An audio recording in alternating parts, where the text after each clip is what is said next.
Bonjour tout le monde. Aujourd'hui, on vous prépare du kimchi. Kimchi, c'est un genre de salade asiatique fermentée et épicée et qui va être remplie de bonnes bactéries pour vous. Bienvenue. L'ingrédient vedette du kimchi, c'est le chou napa. Pourquoi le napa? Parce qu'il y a quand même beaucoup de surface croquante sous la dent. Et dans le kimchi, c'est génial. Je vous présente en premier cet ingrédient-là parce qu'il faut le faire tremper pendant près de 8 heures. Pourquoi? Pour enlever les mauvaises bactéries et pour le rendre malléable sous la dent. Bref, vous allez voir qu'après 8 heures, là, le chou va devenir impeccable et très intéressant. Donc, on va vous montrer comment on le prépare. On commence avec un bol d'eau salée. Salé avec du gros sel paludier, du gros sel gris. Et dans mon bol, moi, je mets grosso modo là, une bonne quantité de sel. De toute façon, ce n'est pas important. C'est juste pour nettoyer mon chou napa. Le nettoyer des mauvaises bactéries qui pourraient être dessus. Aussi, vous allez voir que une fois que je l'ai trempé là, je vais les convertir, les transposer dans l'autre bol. Et là, je vais rajouter d'autres gros sels paludiers. Et le but de mettre le sel, c'est pas de lui donner un goût salé, parce que vous allez voir, on va tout rincer après, il n'aura pas de goût de sel. Mais c'est plutôt pour remplacer l'eau qui est à l'intérieur du chou par les cristaux du sel. Et c'est ça qui va partir le processus de fermentation. Donc, on va regarder comment on coupe le chou. Donc, le chou, je commence par le couper à la moitié, et je déchire comme ça. Deuxième fois, encore une fois moitié. Lui ici. Et on a juste à déchirer. Et pour terminer, encore une fois.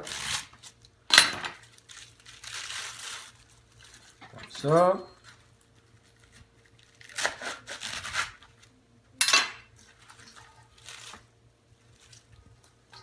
Une fois que j'ai coupé mon chou napa en 8 parties, ça me donne quelque chose qui ressemble à ça. Et là, je m'en viens, je le coupe en tranches de 1 pouce. Les premiers morceaux, là, je les enlève.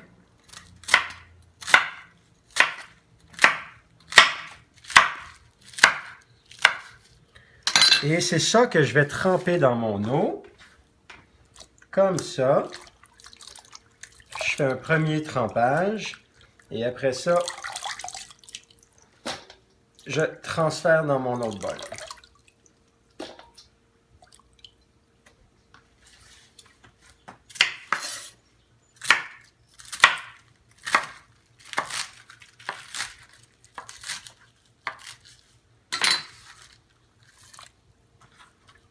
On fait ça avec les 8 parties.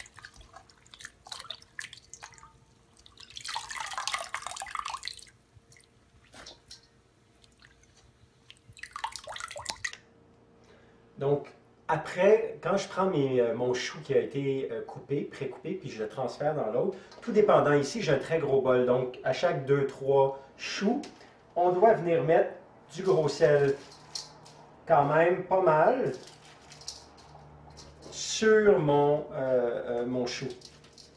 Comme ça. Et après ça, je continue avec mes autres morceaux que je viens recouper, tremper, mettre dans ça. Après un ou deux ou trois, c'est-à-dire, je vais rajouter encore une fois du gros sel. Et on fait ça jusqu'à temps qu'il n'y ait plus de chou. On a terminé, on a coupé notre chou en plusieurs parties, on l'a bien salé. Et maintenant, on va le faire dégorger pendant 4 heures. Et après ça, on va revenir, tout retourner le chou et le sel et le laisser pour un autre deuxième bloc de 4 heures. Et pendant cette période-là, on fait juste mettre un linge et on le laisse à la température ambiante. That's it. On va préparer ensemble maintenant la fameuse sauce à kimchi qui est à base de flocons de piment rouge qu'on appelle le gochugaru, qui vient de la Corée. Si on veut respecter l'âme du kimchi, très important de choisir le meilleur flocon de piment rouge et qui vient de la Corée. Portez une attention particulière aux ingrédients pour en prendre un qui n'a pas d'autre chose que simplement le flocon de piment rouge. Donc, pas de sel rajouté et ainsi de suite. On va regarder maintenant qu'est-ce qu'on a de besoin. Donc, on a notre fameux Red Pepper Flake, le flocon de piment rouge, 5 cuillerées à table. On a besoin de 5 gousses d'ail qu'on va venir émincer. On va avoir un morceau de gingembre, un pouce et demi, à votre goût. Le jus de 3 limes, 2 cuillerées à table de sel, 2 cuillerées à table de sauce poisson, une cuillerée à table de sambal olek, avec ou sans ail. Et pour terminer, une cuillerée à table de sirop d'agave pur bio. On prend tout ça et on vient mettre ça dans le robot, dans le mélangeur, dans le blender, pas le robot, mais le blender plutôt. Et ça va nous faire une belle pâte, comme ça ici.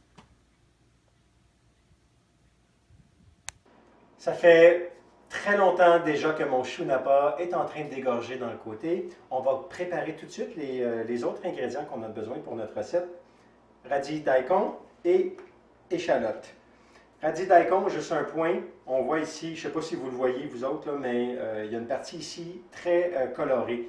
Ça va indiquer que le radis, il est très frais, mais il va surtout être plus sucré. Donc, c'est ce que moi, en tout cas, j'aime. Et des échalotes. C'est tellement bon dans le kimchi. Moi, j'en mets beaucoup. On a à peu près 20-25 dans ça. Donc, je vais les préparer.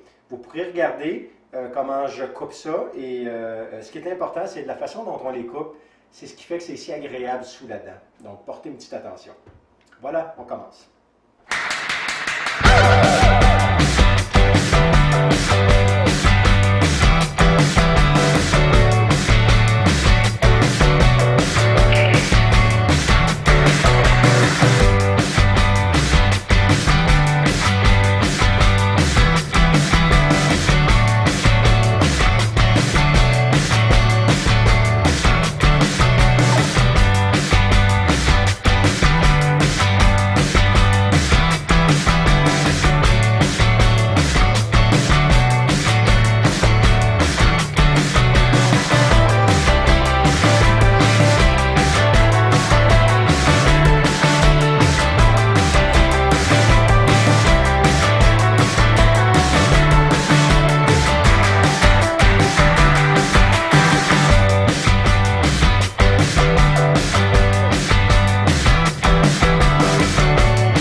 On a tout coupé les radis daikon en morceaux similaires à celui-ci.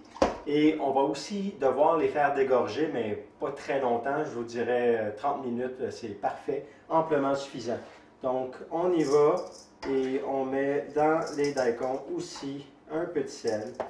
De toute façon, on va rincer tout ça tantôt. On est rendu à l'étape où on va rincer notre chou de façon à enlever toute trace de sel qu'il pourrait y avoir. On le rince un minimum de 3 fois.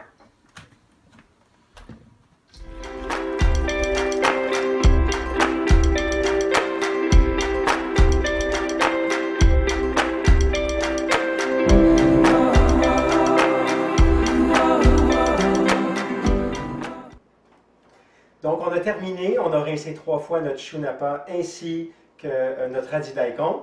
On a nos oignons verts qu'on a coupés en bout d'1 pouce à peu près, qu'on les garde de côté pour le moment. Et on a notre pâte à kimchi qu'on a préparée tantôt ensemble. Là, ce qu'on va faire, on va simplement rajouter la pâte à kimchi dans notre préparation. Voilà. Comme ça. On met tout ce qu'on a fait tantôt. On va y aller. Voilà. Et on va rajouter, je mets à peu près 4 à 6 onces d'eau, comme ça, et on mélange le tout. On peut prendre des gants si jamais vous préférez, sinon mais on y va directement avec les doigts. Vas-y.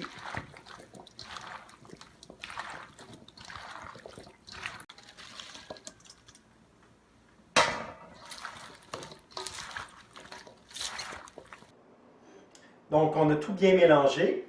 On va venir mettre ça à l'intérieur de notre bocal de fermentation. Regardez ça, c'est beau. C'est plein d'amour, ça. J'ai déjà l'eau à la bouche. Écoutez, moi, je mange ça tout le temps, avec tout. C'est un condiment exceptionnel. Exceptionnel pour l'estomac et exceptionnel pour le goût. Donc, l'idée, c'est aussi de venir écraser. C'est pour ça que nous, on prend un genre de petit pilon comme ça et on vient peser sur nos aliments. Mais même si vous n'avez pas de petits pilons fancy, là, on peut y aller simplement avec notre main. Et voilà, on a un premier pot de fait. On va prendre le deuxième. Donc, une fois que vous avez rempli vos pots avec le kimchi, nous, on a acheté sur Amazon des espèces de récipients qui font en sorte qu'on met de l'eau à l'intérieur et ça va permettre à la fermentation, aux bulles de fermentation de sortir et empêcher l'entrée de bactéries. Mais si vous n'avez pas ce genre de truc-là, ce qui n'est pas nécessaire non plus, on peut simplement prendre des pots maçons et le lid, c'est-à-dire le couvercle, vous le fermez comme à l'habitude pour qu'il y ait absence d'air. Et si jamais vous avez peur, on peut aussi tourner le couvercle du dessus de votre pot maçon pour mettre l'espèce de seal vers le haut au lieu de vers le bas pour favoriser un petit peu plus l'échange d'air. Aussi, ce que nous on met et qu'on recommande, prenez un récipient pour ramasser les liquides si jamais la fermentation montait, mais au lieu de tomber sur votre comptoir, mais ça va tomber à l'intérieur du pot. Maintenant, combien de temps on fait fermenter? 2 jours, 3 jours, 4 jours, une semaine. Vous allez le voir, vous pouvez même y goûter de temps à autre. Et quand vous trouvez le goût parfait, mais ça veut dire qu'il est prêt. Dès que vous allez le mettre au frigo, ça va grosso modo pas mal ralentir, voire même arrêter le processus de fermentation. Donc votre goût va rester comme celui-là. Et un kimchi froid, c'est encore meilleur. Et donc voilà, bon kimchi tout le monde.